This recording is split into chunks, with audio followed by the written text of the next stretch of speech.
short time with respect to the fact that you're all standing. It's quite warm in here.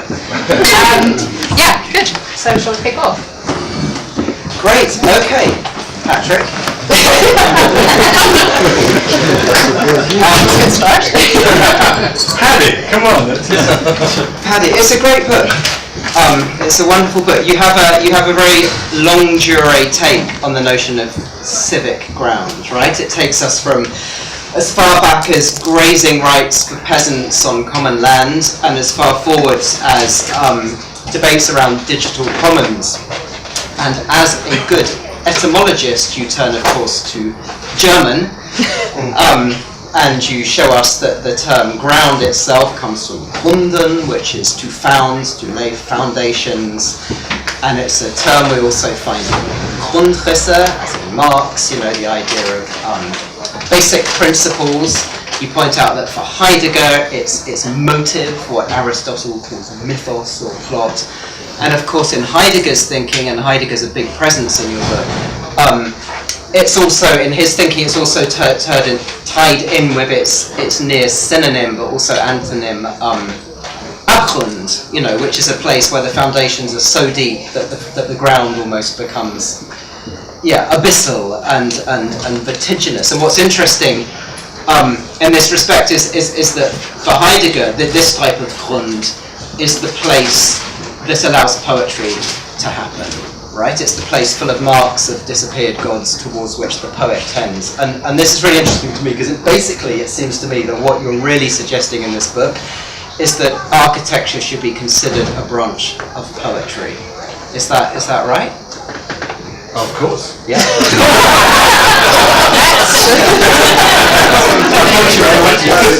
Poetics. No, but of poetry, right? You talk about. Rhythm is really important to you. You kind of you take the idea of rhythm from rhetoric, and you say architecture is all about an enunciated rhythm, right? It's actually older than that. This is the interesting thing.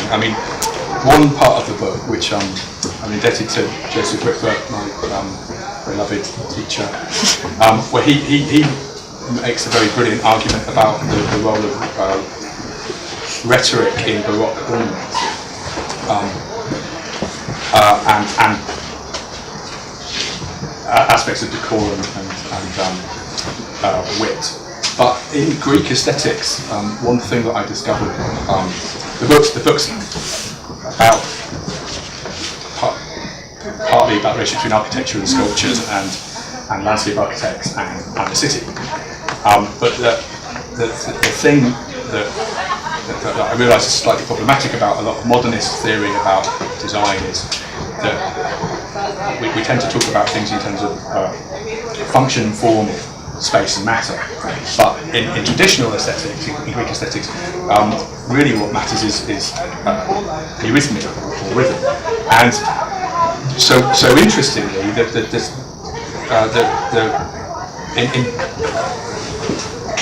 Aristotle's Poetics and Plato's understandings of writings about spatiality or chora, that there's this notion that what really matters is the pause between things. So in dance theory, it's the bit where the body is still that the pattern becomes revealed, and so the relationship between the body and poetic meter and the foot is this thing that then is used to describe architecture as something which is eurythmic because it's measured typically by the body. Things are weighed and sold. So the transformation from the base matter or earth or thesis to this stuff is carried out economically, it's carried out in terms of trade, so it measures land, it measures societal relationships, and ultimately it's a form of poetics as craft. Yeah. So there's this kind of deep relationship between making and invisible things, and so of which poetry and dance are just various manifestations and articulations of. But really the book ultimately is about the relationship between embodiment and articulation. So it's about the relationship between things and matter and meaning and and ultimately architecture is this thing which is silent, but how does it become communicative? How does it become culture? And how does it, as not just a singular event, but a series of things. I think at one point I talk about the centuries of thought that have gone into a city like Cologne. Now, how does that become something which we share, which is civic, and it is oriented towards, philosophical notions like the good life, and the ethical structure of our relationships to the earth, which is ecology is ecos, homestead, place, architecture, the natural world. All these things I think are very pertinent to us today, because we tend to have got ourselves in a situation where we think that poetics is subjectivity and that architecture is a branch of that, and that it's not part of civic society. Everybody is working in civic society, social geographers, anthropologists, political theorists, because we live, one effect of the digital, is people like Donald Trump, property developer, becoming leader of the free world, and they seem to, they don't have necessarily a deep understanding of the way in which the Victorians, or certainly people in the Renaissance, understood the relationship between wealth and justice in the city. And partly architects are responsible for this, because we think that we're fine artists directly, which so partly what the book does is it unpacks art's relationship to the natural world, to second nature, in Alberti's formulation of I think the civic basis of architecture. I like the way that, okay, so sometimes you look at, you take case studies of cities with thousands of years of thinking, as you put it, behind them, but then you also look like someone like Foucault or Agamben, you're quite interested in the camp as a model, pop-up model. I mean, the Roman camp, which you see as not a kind of practical military thing, but rather as something that kind of enacts deep rhythms, cosmic and social and so on. And then you look at the refugee camp at the jungle in Calais, Palestinian camps, and you see these, again, just not being aleatory and haphazard at all, but actually as being quite deeply rooted, even if they're only a month old. One of the problems of modern thinking, he says, sounding like the biggest, is that we tend to think about art as something which is useless post-Kant, and of reason as something which is practical. But it's Joseph Ripper again, my great hero, counters what part of the research for the book involved me interviewing Joseph at the Biennale in 2012. I asked him, why did you write Civic Ground? Sorry. Why did you write The Idea of the Town? I mean, this is a kind of, and then the exhibition was called Common Ground, which is Kieran Long and David Chiefield's version of it, and I thought I could that Common Ground didn't really work as an exhibition, because people like Zaha Hadid and Peter Eisman, who were invited to participate, didn't really collaborate and participate particularly well. And that's because I think the basis for discussions have kind of gone. So I'm going a long way around to try and answer the question, or the statement. So we got the situation where aesthetics is kind of divorced from practical life and from ethics, but of course architecture can't be, because we have a commission, and within that, etymology is missile, and it's always directed thought. Whilst there's this paradox that it's a kind of structure and technique, it's also chance, and so it doesn't really fit into modern aesthetic or philosophical categories. It's this anomaly. An architect is somebody who's both an artist and a professional and a business person. Has a degree of scientific knowledge, at least appreciation of physics. So in many ways, the book's a sort of practicing architect's attempt to try to understand the role of the architect in the situation that we're operating in, and to appreciate the sometimes kind of clashes and conflicts that occur, where clients just expect you to act like an idiot.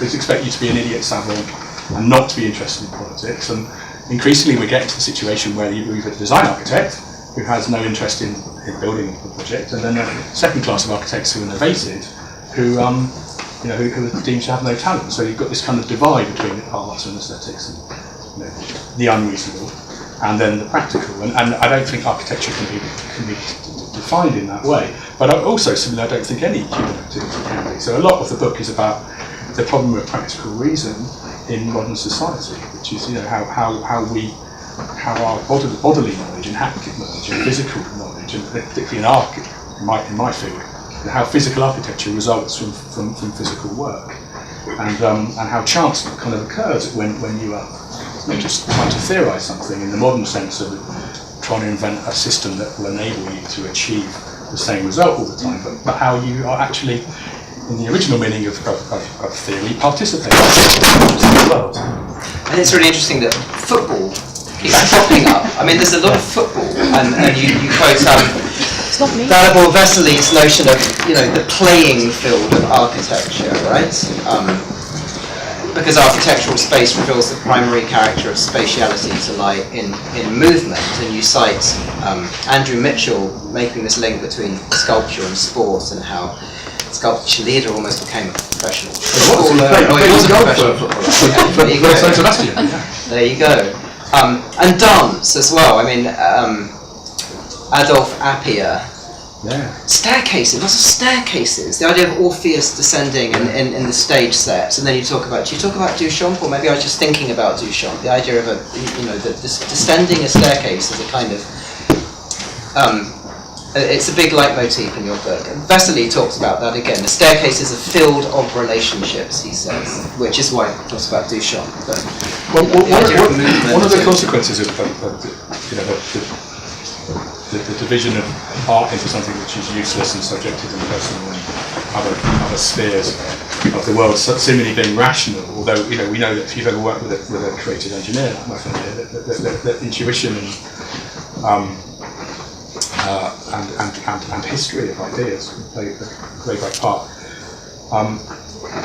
It's this idea that somehow things cannot have meaning, but I don't think that's possible for the human species. The great kind of contribution that I think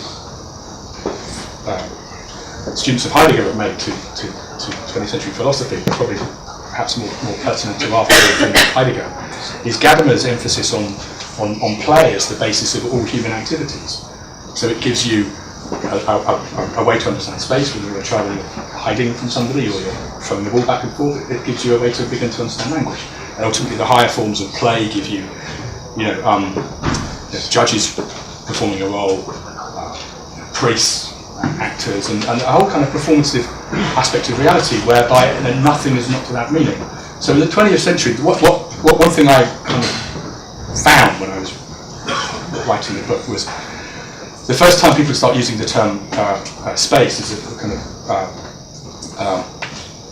espace, and then espace rythmique, which is Delacroix and Appia, and it's not just used theoretically, it's used practically, because Appia designed stage sets for Delacroix's theatre in Tessenow's architecture, in a town which is to the Deutsche Welle, so it's craft and production. So it's partly an ideal town, it's partly a kind of a way to try to, so Orpheus and Eurydice, so Gadamer makes this point that the first play put on by the Soviets after the Russian Revolution is Orpheus in the Underworld. And so there's this kind of moment of early modernity where in Heidegger, before he became an absolute idiot, or maybe Heidegger always was an idiot, but before he became a Nazi, isn't he? We were joking earlier, we didn't realise that Simon's sight was basically SS. So that's a sort of academic pun. But they're kind of interested in pre-modern culture, and not in a way of saying this is primitive and therefore we are better than them, because Hegel said there was that there and there's going to be that in the future which is going to be really good. And so, but then that teleological structuring of reality gives you art history, and it gives you this idea that there are geniuses working in certain epochs. But anybody who's creative in any way, or any kind of conversation that you have, you realise that you're constantly drawing on references from the past. You're talking about how you anticipate, how you orient yourself in a city. So all of these things make you start to realise that spatiality, what Danable calls the playing field. Architecture says that architecture is to culture as the playing field is to reality.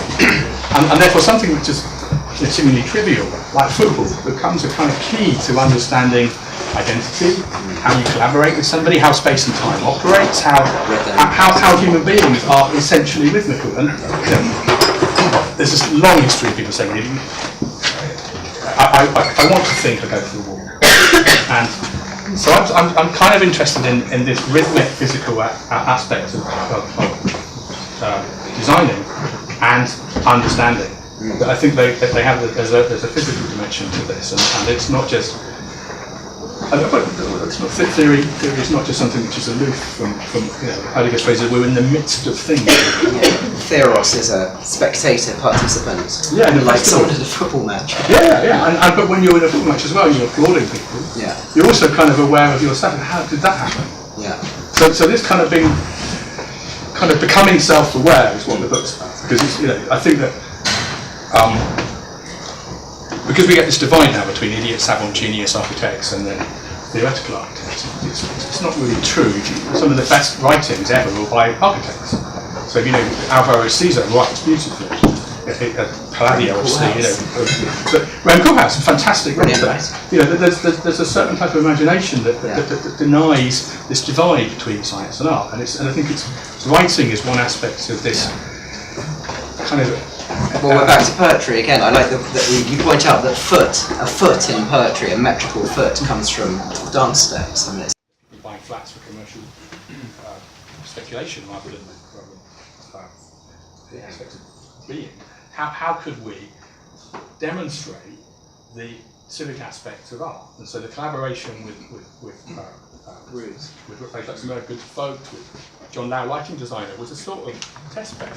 If these people from different disciplines can get on with each other, with structural engineers, with people who are creative together, can we in concert make something which demonstrates the abiding ability for the city to exist not just in one sphere and one thing only, and therefore the sacred isn't just something which is inside you or inside a building, but is something which has degrees of thresholds and forecourts.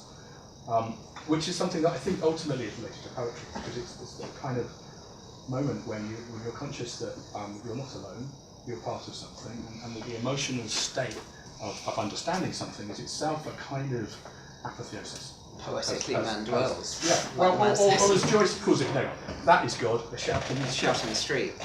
Do you want to show the film that you made of? You mentioned Ruth Luxemburg. And, I think you've got a film. We've got a film, I didn't make this film. Tapio Snellman, if we could get out of the way make this film. Before you do it, let me just explain what it is. Our client and the town hall, the planning department, who are next door to our site, realised that when we had demolished a building which had abutted the town hall, we were going to reveal an 8 metre long, 8 metre tall, 30 metre long gash of wall. And they said, what are you going to do? You need to do something. There was no budget at the time, there was no budget for design fees. And I talked to my good friend Ray Luxemburg, the artist and teacher, and we kind of evolved an idea that the rhythm of the portico of the facade of the building and of our building, which was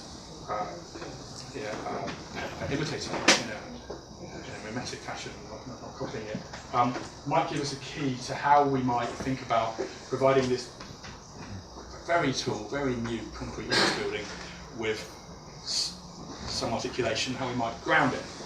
And as a consequence of this artwork coming into being, Douglas Parks, the poet, wrote a poem about it, and now Tapio Snellman has made a film about it, which for me is, I saw it for the first time last week, it very beautifully demonstrates the possibility of the renewal of this type of thinking.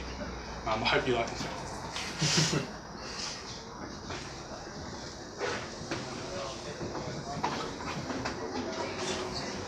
All along, mainly almost nothing, except suspicion and hope, sense and awareness, need and desire, urge, and drive.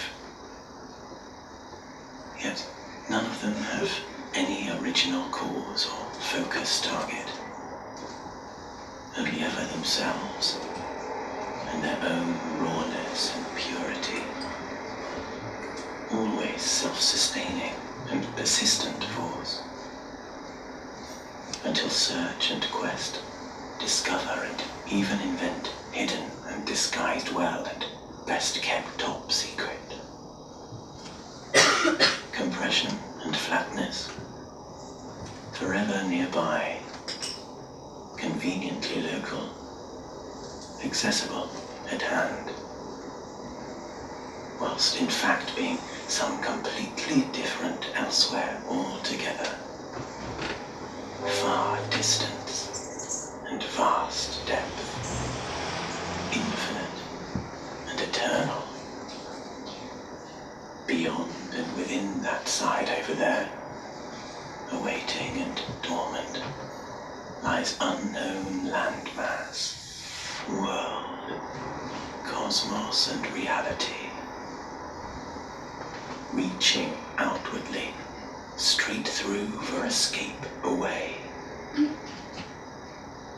During and after mutual exposure and impact, every single thing, place, and body actively absorb, explore, influence, create and evolve each other. Both also stealth attract, lure, invite and swallow those who approach up close, as well as auditioning and recruitment from random passerby turnover.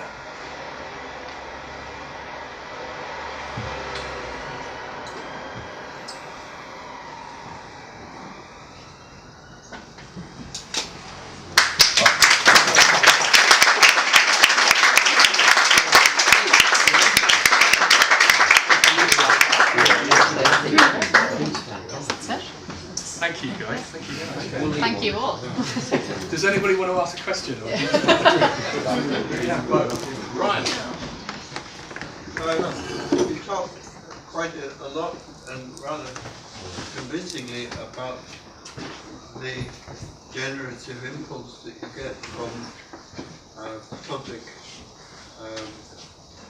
interactions in space, whether it's a football ground or a football game or another.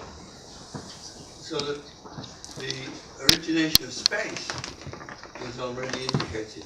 However, I'm not quite sure how that leads you to a tectonic realization in the ambient substance.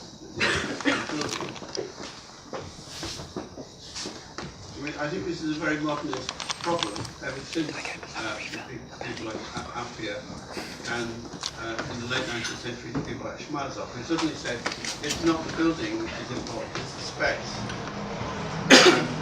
Yeah, I mean that's sort of really where we are at. And so talk about materialities, in architecture it's a useful term. Thank you. But it's also, I think, problematic because it it's yet more materialism. For me, the key to this is to think of it in terms of thesis or nature. So a lot of the book is about the transformation in Alberti's writing from natura naturata to naturalis. So the idea of the second nature, that artistic imagination translates base matter into something which is communicative. Ornamental is, I think, the key to all of this. But my personal understanding of it as an architect is actually it's about the role of the natural world in what we do. Now that's a compulsion that we cannot avoid because of the full sustainability now, which I think is another way of thinking about nature. But of course, nature is not something which exists without human interaction via language. So tectonics is not something which is just skill or rational thinking. It's not just physics. It's something which is interpretative and cultural, and that kind of is the mystery of this thing.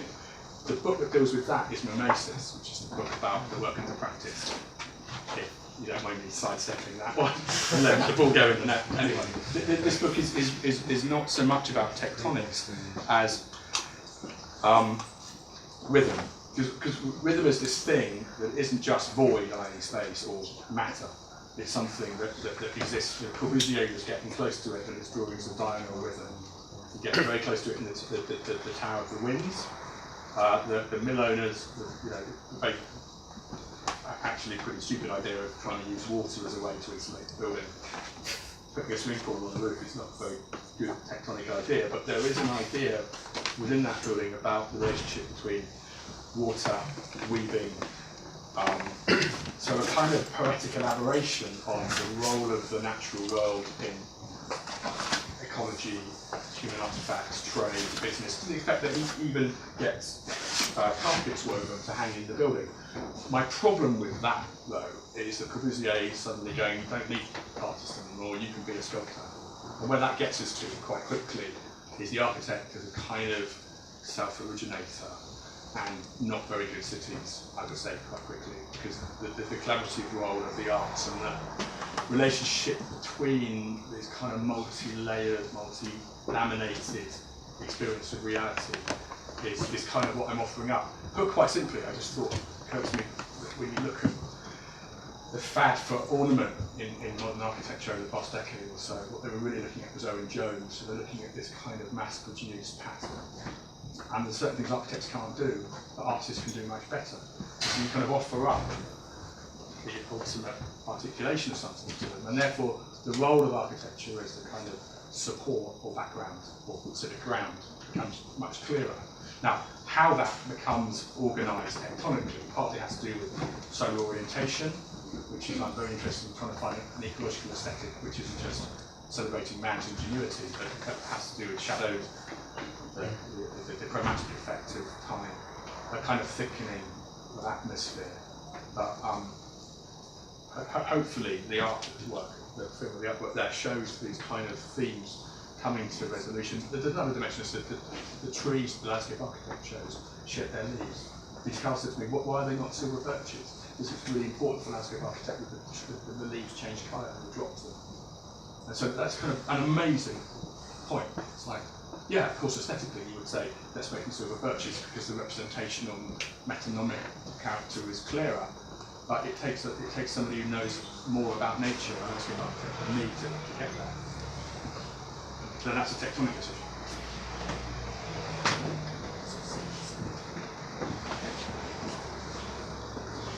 One more? So you might say we're good at decoration.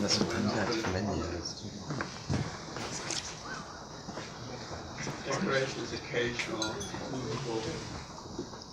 Ornament must be integral and enduring. I like that word for decor. I think that's really good. It kind of takes in clothing, this stuff, writing, events. It gives us kind of something in between a mute background and something which is absolutely articulate.